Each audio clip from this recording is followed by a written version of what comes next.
REDL board game is a real estate development game, with players starting with a set of play money and a number of inheritance property cards, and take turn to move along the board with the throw of the white dice.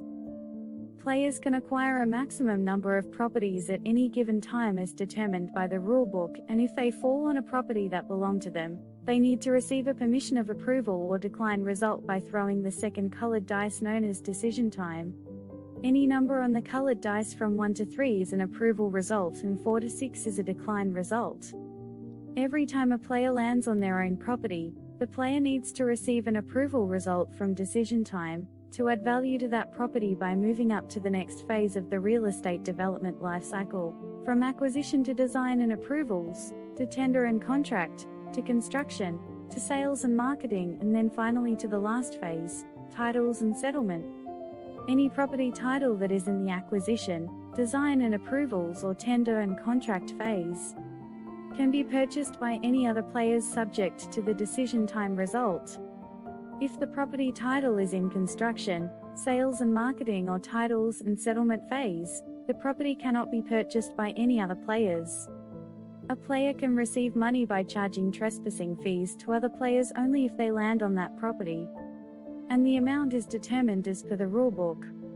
If a player fails to pay the trespassing fees due to limited money, that player is declared bankrupt and is out of the game. Another way to receive money is by good fortune when a player lands on the lottery win space, and the amount is determined based on whether that player has at least a property or not. There are a number of ways to pay for the property that the player is acquiring using the bank's money, which is a loan amount of 80% for the property only, and a loan amount of 70% for construction purposes within a maximum limit. Other ways to pay for the property is by entering into a joint venture 50-50 payment with another player or using a call option as another way if money is limited. When the call option is used, that player only pay 1% of the price to secure the right to the transaction, and has a number of turn to complete the purchase before the call option expiring, as determined by the colored dice number. The player can then use other available payment alternatives to acquire the property. If that player does not have enough money available, the bank will issue a penalty notice, and then seize all of his or her property titles, and that player is still in the game.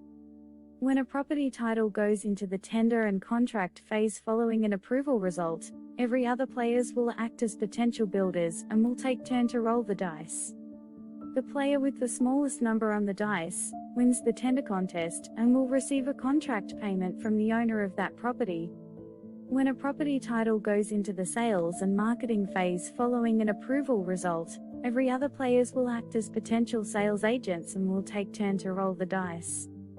The player with the smallest number on the dice wins the sales contest and will receive a sales and marketing payment from the owner of that property.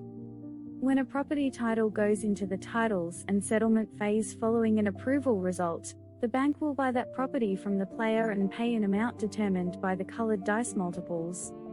The ultimate goal of the game is for players to make the maximum amount of money whilst avoiding being issued a penalty notice by the bank or being declared bankrupt.